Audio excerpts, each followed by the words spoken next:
છોટાઉદેપુર જિલ્લા પંચાયતની સામાન્ય સભા મોકૂફ રખાઈ। છોટાઉદેપુર જિલ્લા પંચાયતની સામાન્ય સભા મોકૂફ રાખવામાં આવી હતી। જિલ્લા પંચાયત સભાખંડમાં સામાન્ય સભા હતી। જિલ્લા પંચાયતના અમુક સભ્યોને ટાઈમસર એજન્ડા ના પહોંચતા સામાન્ય સભા મોકૂફ રાખવામાં આવી। જિલ્લા પંચાયત પ્રમુખ, જિલ્લા પંચાયત ઉપપ્રમુખ અને કારોબારી ચેરમેન સામાન્ય સભાની અંદર હાજર હતા। જિલ્લા પંચાયતના સદસ્યોનું કોરમ ન થતા સામાન્ય સભા મોકૂફ રાખવામાં આવી। Bureau report Rehan Patel, Chhota Udepur.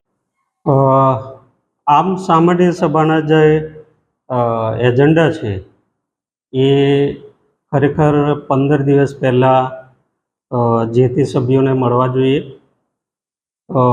કારણ કે આ જે સામાન્ય સભા છે એ ના એજન્ડા 9 તારીખ 7મો મહિનો 2024ના રોજ મળેલ છે।